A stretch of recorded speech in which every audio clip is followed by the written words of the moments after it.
Welcome everybody to this live expert Q&A with Corey Haynes. He is the founder of Swipe Files community for marketers and founders. And prior to that, he was the head of growth at Barometrics, which he helped grow to $1.7 million in annual recurring revenue. How's it going, Corey? How are things with you?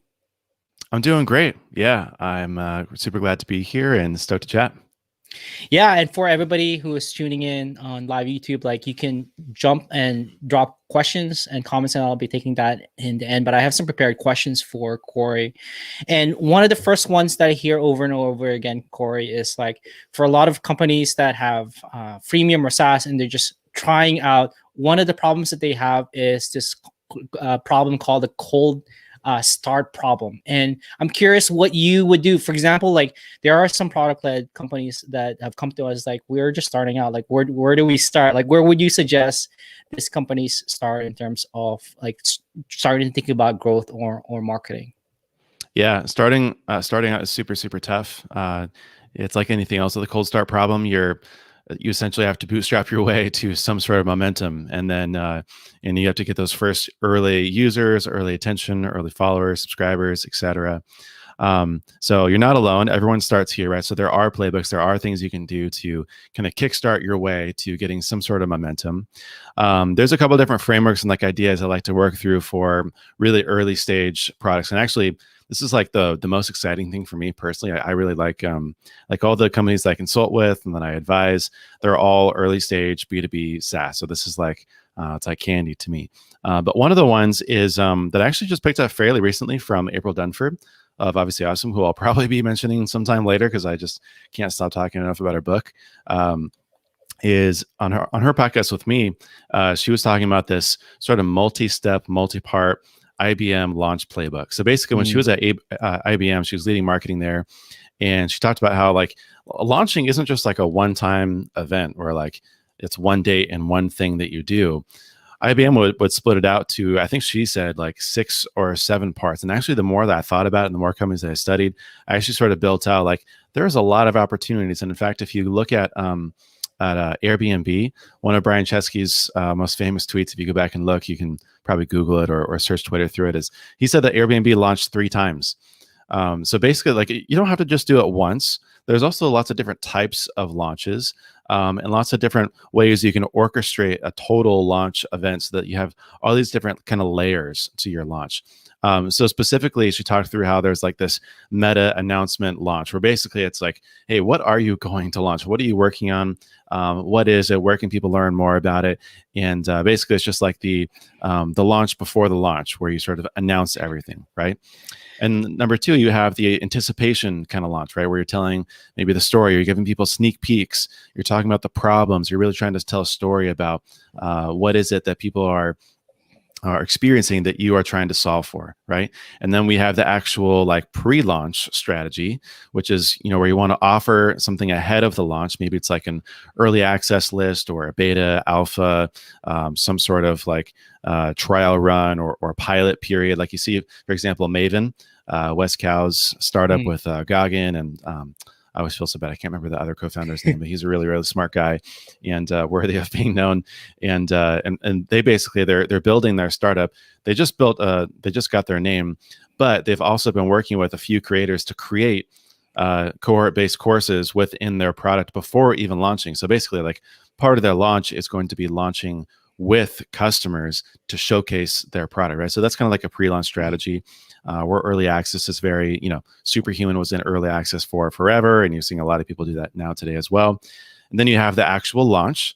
So you want to make a splash, you want to, you know, do the PR run, you want to make a big deal and basically open it up to the world, essentially, right? And this is like the one thing that most people do, right? And that they pay a lot of attention to. So I won't spend a ton of time there, right? But depending on your audience, you just want to place your product and announce that your product is available in the right places. That could be Product Hunt, that could be in subreddits, that could be in Facebook groups, could be on Twitter, LinkedIn. I don't know. Doesn't matter. I don't care. Just depends on your customers, right? And then we have the launch follow-up. And so you want to offer something after the launch or something else that you can kind of like follow up with after that's still pretty exciting. There's also the momentum launch. This is one of the ones that April also really talked about. Was you talk about how well the launch went and what the launch was, and sort of like you do like a recap essentially. But you see this a lot with like building in public these days, right? Well, people will say, here's what I learned from my product hunt launch, or hey, we opened things up and here's how many customers we have, or look at this pretty MRR chart that's going up and to the right, right? But basically you do some sort of like, another announcement of how well things are going. You can even do a relaunch. So this is something that I've been thinking more about, but you can kind of strategically place, like, I like to kind of isolate launches on certain platforms. So if you launch on Product Hunt one day, launch on Beta List the next, and then the next, launch on Hacker News. And like that way you can kind of, you can really see the effect of each one individually, but you also extend the lifetime, right? You kind of relaunch over again and you get to have all the same benefits of reaching a new audience for the first time again. You can also do a big update, right? So release something exciting after the launch, or release a new big feature, talk about something exciting happening. A lot of startups do this with the fundraising announcements, right? Well, they'll talk about, hey, we're publicly available. And then like the next week, it's like, hey, and we've also decided to, raise $50 million from A16Z, right? And then finally, there's a launch celebration. And this is where you might make like a launch party or some sort of, we see this a lot with book authors, right? Where you create like a Facebook group or some sort of community, and then when the book goes live, you launch it and everything. But then later you sort of go back to those same people and you say, hey, thank you so much. Let's hop on a call. Let's get to know each other. Or you even just like celebrate or kind of go through the list of people who helped you with the launch that you earlier did. So that's kind of the IBM launch strategy. But in specific, I really like the kind of pre-launch guerrilla marketing tactics of the early access list and the wait lists personally, because it builds anticipation and loops people in before they're actually in the product. I also really like customer development calls. So as you should be when you're building a new startup, or you're launching a new feature or building a new product within the suite, you need to be talking to people. You need to be talking to customers. You need to be asking and sort of validating, like, what are all the data points we have that would support the need for a product or feature like this. And so within all the customer development calls, right, you can start telling people, hey, so we're going to launch here, and if you want to join the list, X, Y, and Z, or just get to know them, just build personal relationships, and then that will help you later on when you need a retweet, or when you need someone to go leave a comment on Product Hunt or things like that.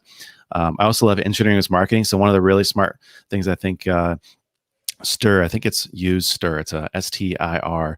I don't even know what they're doing, to be honest. I don't even know what they're building exactly. Sort of like a collaboration platform for creators to like co-market together. But they've been doing like these drops, which are like these mini kind of free products. And so I think they have like 4 or 5. You go to usestir.com, I believe. I hope I'm getting their URL right, but they have a whole bunch of like free products. And that, they're going through this whole like launch playbook for each one of those, which is then leveling up to their main actual product eventually that they'll launch. I can also talk through a couple of specifics. So like with SavvyCal, we thought through a few. SavvyCal is a startup that I consult with, and we launched on Product Hunt. Product Hunt was a huge one. I mean, it really kickstarted things. We just knew we wanted to get in front of people and get it into a lot of people's hands. If you do it right, you can go high in the listing on the front page, and that is seen by the most people, gets the most interest, kind of has the most social proof. So we had thousands of people come by, thousands of new signups, and that was a really, really successful launch event. But right before that, we did the calendar, or sorry, we did the username reservation campaign, where basically we said, hey, there's only so many like usernames available for SavvyCal, savvycal.com/whatever you want your kind of URL to be. We're going to launch on Product Hunt next week. There's going to be a huge flood of people.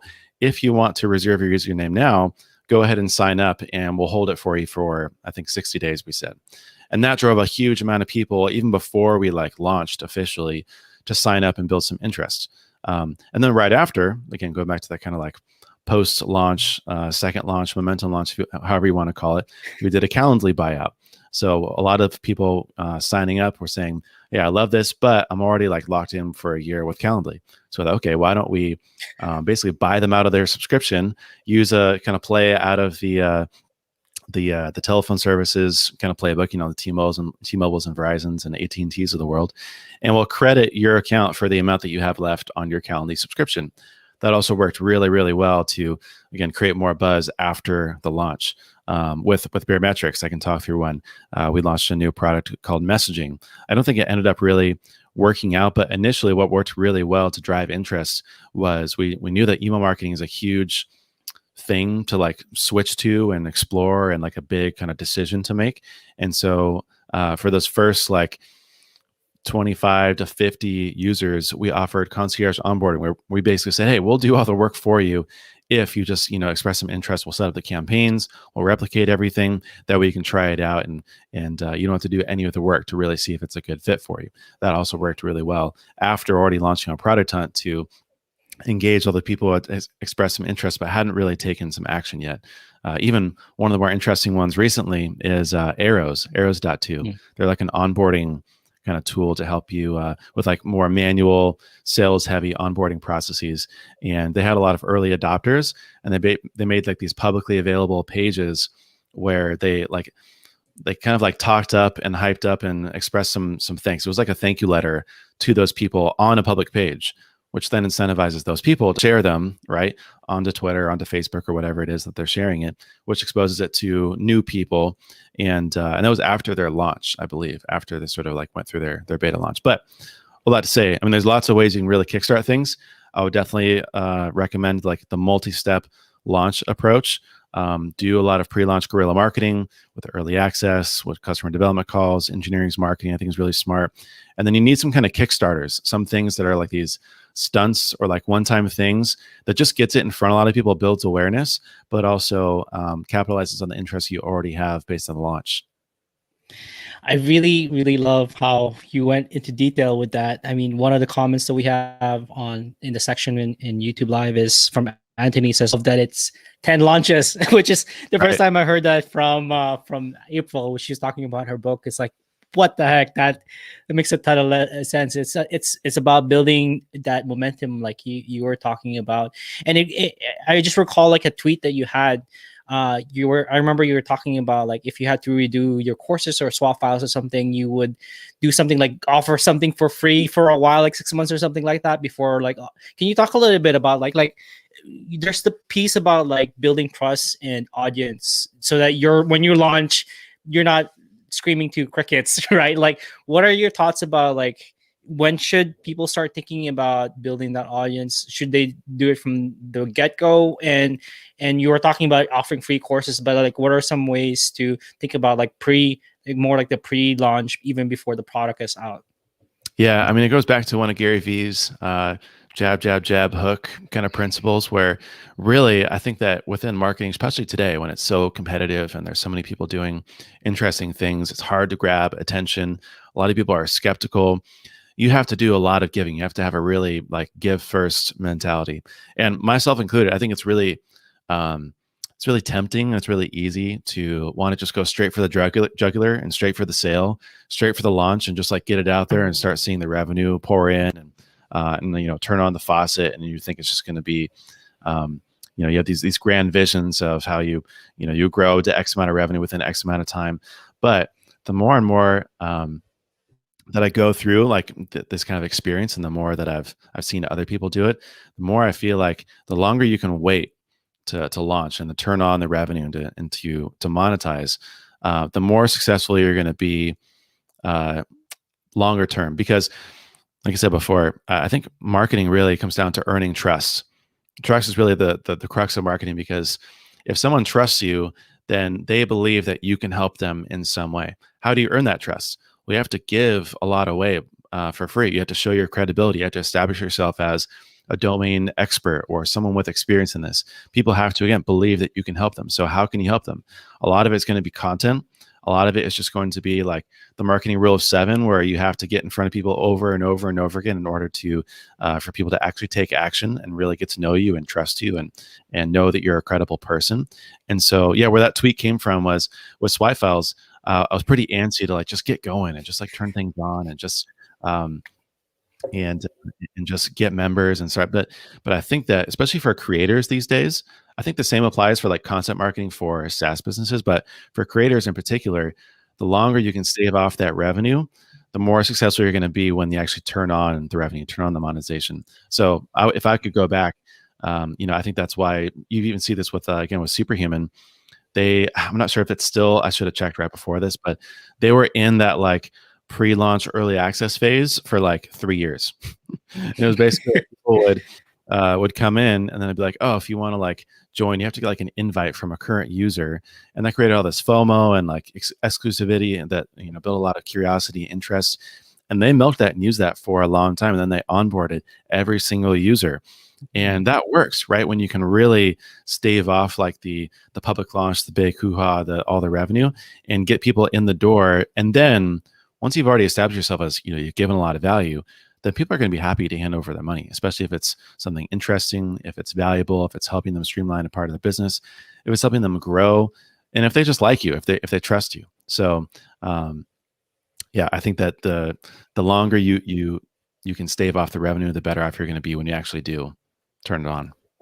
I really love that. I think you're right. Like, it's all about building that trust, because like once you have this thing on your Twitter right now where it's like a check bar or like a progress bar to like 1,000 true fans, and I really love that, because like at the end of the day, like that's, you know, once you have this raving fans, right, they're probably going to eat up whatever you know they're going to evangelize, but also anytime you launch something new, they're going to be the first one in line to buy that from you. Yeah. I want to move on from that now. So that you've launched the SaaS launch, and you're a big proponent of mental models, right? Any kind of models out there, and you have one particularly for a framework to grow a SaaS. Can you share your framework for, let's say the SaaS is out, the product led SaaS or whatever kind of SaaS it is, it's already out there, it's launched. Now, what are things that they should be thinking about in terms of the framework that you've put together? Yeah. So when I first started at Baremetrics, and especially when I started talking to a lot of our customers, one of the first questions people would always ask me is, how do you grow? And like, how do you think about growing? What's working for other people? You know, you've seen a lot of metrics and businesses and talked to a lot of other founders. Like, what is it that works? How do you think about things? So kind of slowly over time, I just managed to kind of collect and recognize some of the patterns of what I personally felt like were some of the keys and like, you know, major kind of macro overarching factors to people's success, to actually, you know, having consistent growth within your SaaS company. And I think a lot of it also comes with the, you know, today, again, things are so competitive. Like the days of build it and they will come are long gone. They're long over. It's kind of like this, I call it the field of dreams fallacy, where you put something out there, you make some noise, and people are going to recommend it. That's just not how it works. So I really wanted to get down to, okay, for the companies that are doing well, for the ones that are growing, what are the commonalities? What are the things that are actually moving the needle? What are the first principles, if you will, of SaaS growth? And I personally distilled it down to 5 different factors. 1 is the market. 2 is your product, obviously. 3 is your model, and that's your activation and your pricing model. And I can get into both of those. 4 is your messaging and positioning. So like the offer, how you describe yourself. And then 5 is the channels. And I have it in that order on purpose, because channels is last. Everyone always wants to jump straight to the channels, just like what are like the latest growth hacks and channels and strategies and things that are working for you. But if you don't have all the other 4 working before that, then none of the channels are going to be successful. So you have to be in a good market. You have to have a good product. You have to have a good model. You have to have your messaging and positioning really sort of fine-tuned and tailored for the channels to work. And also, all 5 of these are all they're all interdependent, right? You can't have one without the other. They all have to be working together in conjunction. And the strength of each one of those 5 really determines your potential for growth, right? So if you gave like a rating for each one, let's just say like 1 out of 5 for each one of those 5, if your market's a 3, your product's a 3, your model is a 5, your messaging position is a 5, your channels are a 1, you add that up and like, you're leaving a lot on the table. Like the growth is not really going to be there. But if you can do all 5 of those really, really well, you're going to have a lot of growth. There's a lot of potential for growth. So that's the way that I think about it. I love it. Like, we can break down each one if we have time, but if let's start with the market. Like, how do you determine like if a market is good? I'm sure people can do research, or like do they just Google stuff like how big is this market, or like what would be a suggestion in terms of like, okay, this is actually a good market for us to be in? Yeah, I mean, I think that it's hard because really you don't determine the market like your product does. Ideally, you should be building a product for a specific type of market instead of building a product and then finding a market for that product. It's a lot easier doing it the first way than the latter way. Um, but your market, like you just have to look at it and say what are the dynamics of my market. It's funny because when I first like put this out there and started talking about this, people were kind of like, wait, what, huh? And one of the best examples I can give is Gumroad. So when Gumroad first launched, I think it was back in 2011, I want to say, it was very successful, built it over a weekend, raised a bunch of money, got a bunch of users and customers.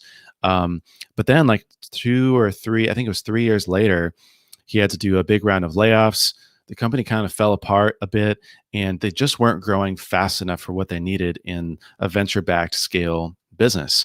And it's because the market wasn't big enough back then, and it was just starting to take off. It was growing, but it wasn't growing quite fast enough. But then the magic is that after he sort of like, did the layoffs, there was a whole bunch of like drama, and he, took some time away and took a step back. But the company and the product still kept growing month over month. In fact, if you look at their like revenue chart, you can't tell at all when that whole thing happened. TechCrunch wrote like a slam article and there's all this bad PR. No difference at all. That's because they were going with the market. So if you really take that and look at it, now it's a lot easier for me to talk through this because of COVID, to be honest. Because now you look at like the whole remote work category of software tools, and they're exploding. And because overnight, after the lockdown, what was it, like a year ago, the TAM, the total addressable market for remote tools, just exploded overnight, at like 100x. It was all of a sudden remote became the default instead of one of the options, right? One of that weird thing that a lot of startups do. And so just anyone who's in that category automatically has a lot more potential. The growth rate is going to be increasing, right? So you can grow with the market, even if you don't really do that much overall. But there's also a lot of excitement in that market, right? Mm. I can't say their name, but I'm working with a startup. It's basically like Zoom for Hollywood production, Wow. and they were doing like, just over $1 million in ARR pre-COVID. Within a few months after COVID, they literally 10x'd overnight. They were doing 8 Wow. figures in ARR. And that's because, again, everyone went to lockdown. All the Hollywood producers said, hey, we can't meet in person anymore. We need a tool that will help us collaborate in high def, low latency. And Zoom just isn't going to work. And this company happened to be there as a solution for them, right? And now they're absolutely killing. They're slaying it. Same thing with creator economy, right? All of a sudden, people are looking to make an extra buck. People are looking for side gigs. They're looking to do more writing. Newsletters and communities are hot. So creator economy is just exploding. Any tool in that space is going to go up. It's like a rising tide lifts all boats. And so I think it's just a combination of the size of the market, right? The total addressable market, the TAM, if you will, the growth rate of that market. Because even if it's a big market, if it's declining, that actually kind of squeezes all the players in that market, right? So it becomes more competitive, and you actually, you might see a lot more churn because people are switching and sort of it's a race to the bottom. But if the market is growing, then you can just grow with the market. There are more people entering the market every year. And so you can, you'll take a percentage of those people. And then of course there's excitement. It's just like the general sentiment. Is this an exciting category? Is this something that people are talking about?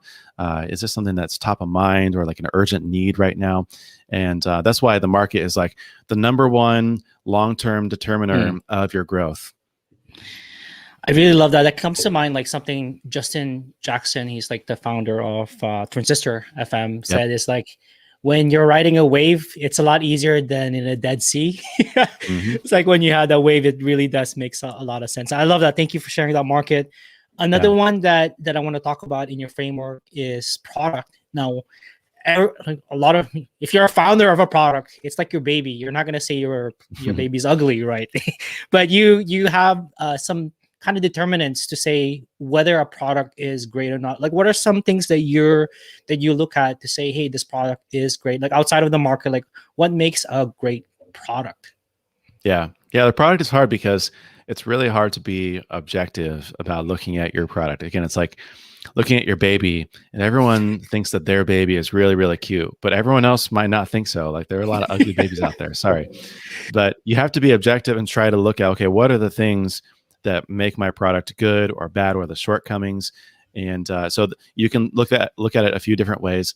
I think one of the big ones, just overall, again, kind of like the baseline kind of benchmark, just the immediate kind of first thing you look at with a product is how big and how sort of important is the problem that this product is solving. Is it a ginormous problem? Is it a really small problem? Is it annoying, or is it like bleeding neck? And then also, how frequently does that problem occur? Basically, the frequency, right? And so, is it all the time? Is it like an everyday thing? Is it a once a year thing?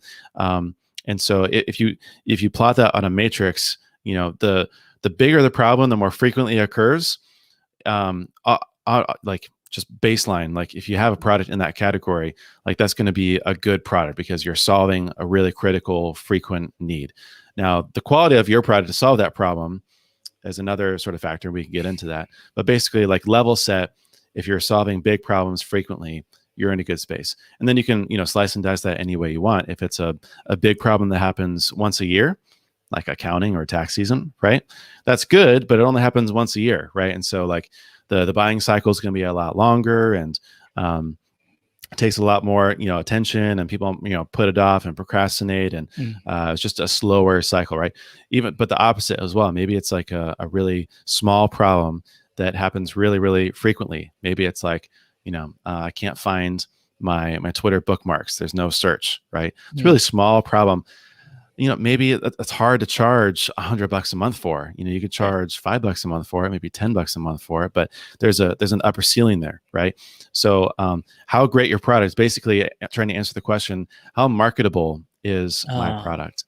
One of the other sort of matrices and frameworks I like to use to evaluate is differentiation versus demand.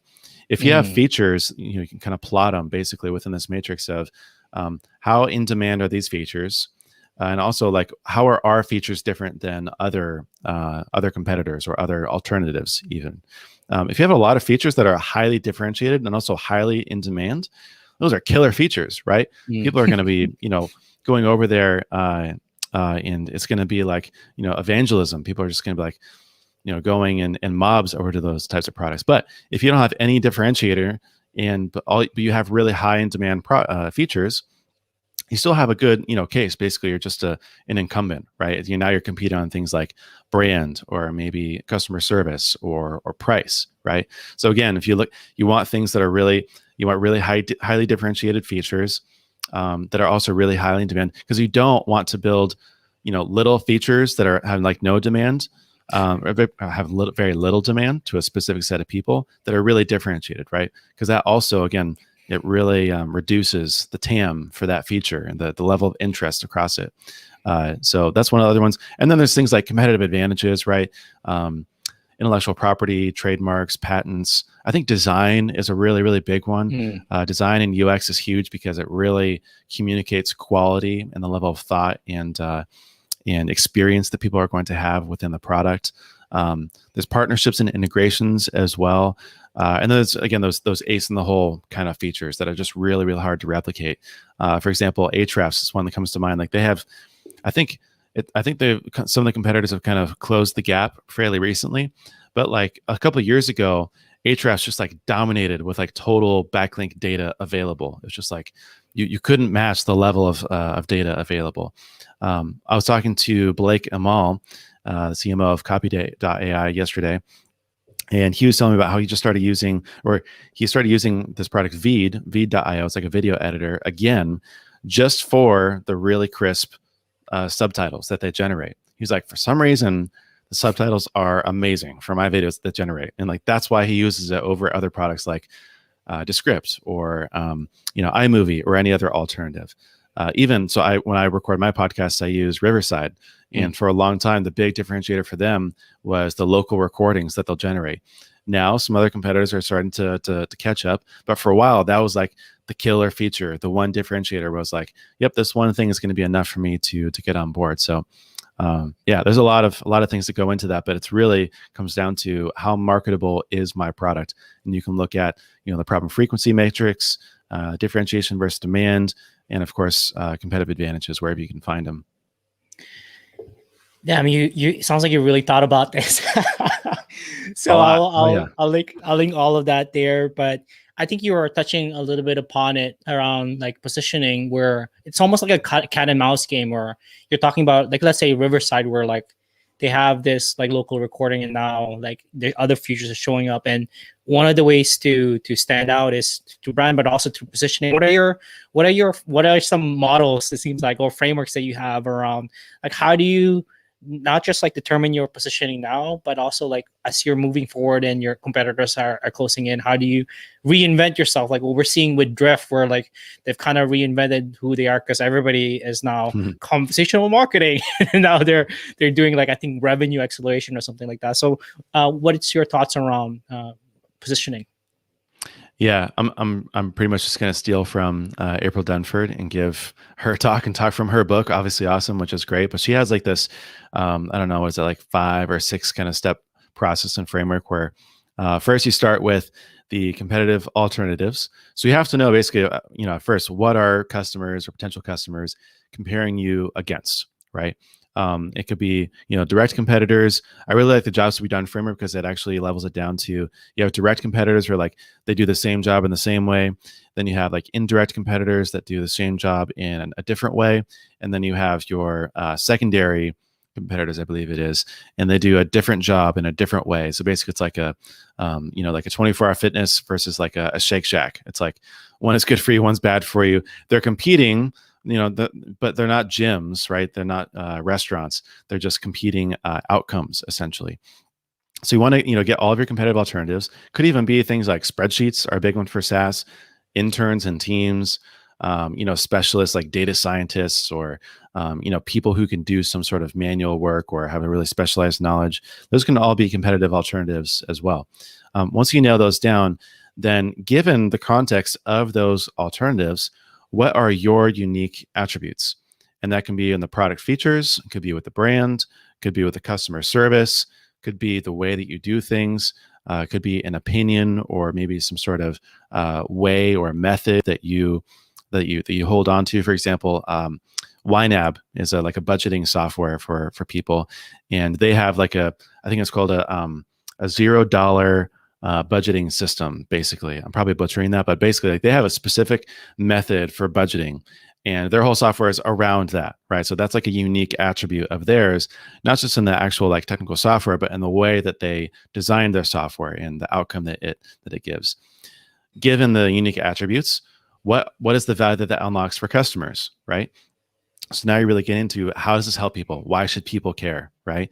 And then the step 4 is who cares about that stuff, right? And now we really get into sort of like the market and the target audience and the total addressable market, and getting back to that first principle, which is the market of who is this really best fit for. Again, April Dunford, I'm just going to basically speak for her, but I love one of her examples where she basically found that she had this like database product, and they were trying to go after a certain market. And then they found actually that they were like really, really, really well positioned. Like the people who cared the most about this, or I think like financial institutions, they were like banks basically. So they positioned themselves as the database for banks, and then like exploded, had really, really great growth because those are the people that really, really cared. Of course, not every customer is going to be a perfect fit, but for something like messaging and positioning, you have to appeal to the ideal user, to the ideal customer. And then I think that final layer is like a market that you win. And so it's basically like, what category do you put yourself in to where you look like the best option compared to the other people in that market, right? And so this is where things start to get a little bit fuzzy. Personally, I don't really think I think it's really, really hard to create new categories. And I think it's also, people get confused about what it actually means to create a new category. I think what Drift did with conversational marketing was actually pretty astounding and pretty amazing. The shift to revenue acceleration, though, I don't know if revenue acceleration is a category, right? Conversational marketing, like, live chat, even live chat is really, they're just kind of rebranding the category here. But everyone could sort of like went into that category. Really, it became a category because Gartner and Forrester and they all adopted it as a category, quite literally. But really, you want to describe yourself in a way that it makes sense to people, because when you have some sort of category or some sort of phrase or word that you use to describe who you are, what you do, that brings a lot of context, a lot more information to the table, so you don't have to do all that work, right? But you don't want to bring the wrong information and the wrong context to the conversation. So if you're describing yourself as a revenue acceleration platform, but really you're a live chat tool, then it's going to be confusing for customers, right? That could even be a potential issue for churn. Now, I'm kind of poo-pooing on Drift, and I don't mean to, because they do a lot more than just live chat now. They're really probably more like marketing automation. I've always thought that that's where they should really go into. But all that to say, for example, with SavvyCal, one of the ones that I consult with, we were trying to figure out how do people describe this, and it was like, look, it's a scheduling tool. It's a scheduling link. These are the words that people are using it. Like, we're not going to come up with like, it's a magic, AI something or other that helps you. It's a scheduling link. Like, let's be honest. That's what people understand. That's what helps them give context to who you are. So, but otherwise, I think there are other things that really help you with the messaging. So like, once you have your positioning down, you understand, you've gone through that process, then how do you actually communicate that with customers? And that's actually the really hard part. There are a few things I think that helped. One is just like, copywriting 101 kind of stuff. Like, I really like the framework pain, dream, fix. Basically, start with like, what's the big problem or pain that people are experiencing? What's kind of like the dream scenario, like the outcome that people are after? And then like the fix is the solution, right? So how do you help them fix their problems and like give them a solution to get them to where they want to be, right? There's even, you want to use customers' words. You want to be super specific as you can be, right? Don't use vague, ambiguous, enterprisey, salesy language. Use social proof, right? Let your customers tell other people and use the words that they use, and put it right there on the page. Use testimonials and videos and quotes. Address objections up front about competitors, about features, about how things work, about the friction and the time and money that it'll invest. Again, with SavvyCal, of course, I have a lot of examples from them because I work directly with Derek, the founder. But when we were going through this whole positioning exercise of how do we describe this, and what are the things, how do we really put this in a way that people get it? Because he had launched it in September of 2020. I joined him in November, and there was a little bit of revenue, and it was just like, ground level. But it still felt like there was a lot of questions. People really still weren't understanding what it was and how it worked. So we went through the exercise, and as I was doing my customer research, I noticed this one tweet from this guy, Brett Goldstein.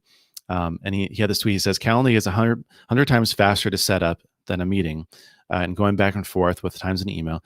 That said, sending a Calendly link still feels weird. Anyone know why?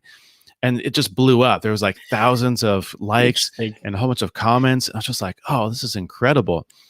And everyone kept, and then there was even a few more tweets where people said, why does sending my scheduling link feel weird?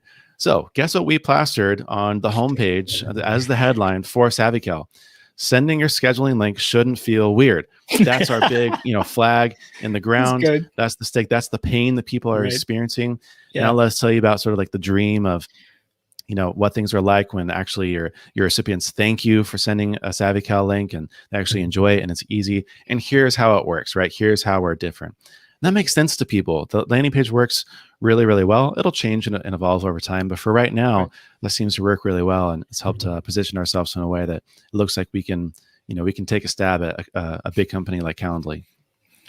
I really love that. That's such a good thing. I think when you use your customers' words in your page, like it just resonates a lot better because you're using them. But I mean, that's why I really appreciate you. I'm part of the Swipe Files community, and Corey didn't ask me to plug the community, and I've been a part of it. And he's doing like a whole series on customer research, and I can do a whole hour on just this topic. But I do have a question from somebody from the audience. It's from John. He said, he's asking you, Corey, what your approach is in prioritizing and running product-led growth experiments. What are your thoughts around that? How do you prioritize and run growth experiments? Yeah, so I kind of have a framework for it. Surprise, surprise. Of course. But it's called Grows, very aptly and very conveniently as well. So the first step is you want to gather all of the experiments, all the data, all the research. Just get everything in a single place where you can look through. On the research side of things, I like to say that people should build like a customer insights bank. So just you want to collect all the things that people are telling you, feedback from customers, intercom conversations, tweets, right? Then you also want to get all of your ideas on paper just so they're out of your brain. You can look at them. And then the second part, so GR, grows, you want to rank them. And there's all sorts of different frameworks and sort of ways you can score them. I still like the tried and true ICE frameworks, or impact, confidence, and ease. Basically, how well do we think this thing is going to work? How confident am I that this thing is going to work? And then what are the resources available that we have in order to make this thing work, right?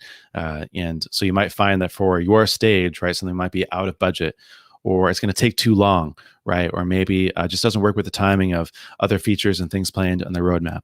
And then you go to O, so you want to outline. So basically you just try to answer sort of the who, what, why, and how kind of questions of what this thing will actually look like. And, you can even go as far as wireframing, or if it's in the product, or maybe if it's marketing, you can make a mock-up or just kind of describe sort of what it is that you're trying to do. And then W, a work. Get to it, just start executing, right? And I try to usually work on like 1 to 3 max concurrently to really do them well. Of course, if you have like, a growth team of 50 people, and you can have like 10 all going at once and work really, really rapidly. But if you're like me and you're a marketing team of 1, you can really only handle like 1 or 2 things at a time. And so I work at 1 or 2 things.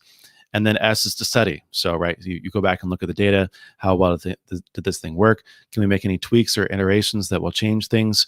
And I try to keep things as simple as possible. Like, one of the other things I've realized is that a lot of people feel really guilty and sort of like even ashamed of how little marketing they do or how slow they move. But I'm really of the mindset that you should be precise with your marketing, with your growth experiments.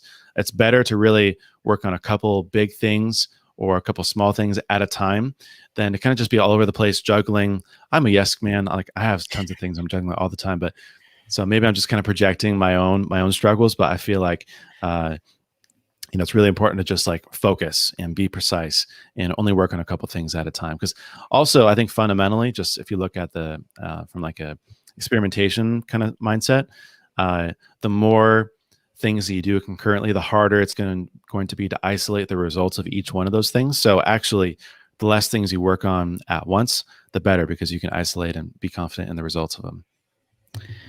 I love it. I mean, you're like the framework master. I was trying to think of something interesting to say, but I think we're hitting our time up. Like, if people want to learn more about you, where can people find you online, as well as like if people want to know about your some of your courses or community, like where can people find out about that, Corey? Yeah, absolutely. So I'm mainly on Twitter, not on LinkedIn or Facebook or Instagram, anything like that, but at Corey Haines Co. Also, my personal site with like everything I work on and just links about me and stuff is CoreyHaines.co. Swifells.com if you want to join the newsletter. And I write occasionally about cutting edge and sometimes crazy marketing ideas and just what I'm learning. But also, we have a membership, as Ramlee mentioned earlier. So Swifells.com/membership. And also, just for the product led community, if you type in the coupon code product led, you can get half off any one of the memberships. And that also includes, so the all access membership also includes my 2 courses. So Mental Models for Marketing. If you're into all this like framework stuff and mental models, there are 40, I believe, in the course. And there's also Refactoring Growth, which is really centered around this whole 5 factors of growth: market, product, model, messaging, positioning, and channels. Both very comprehensive and long. So you can get the membership and get access to both of those for half off with product led. Well, Corey, thank you so much for your time. I really do appreciate it. Thanks for having me. Ton of fun.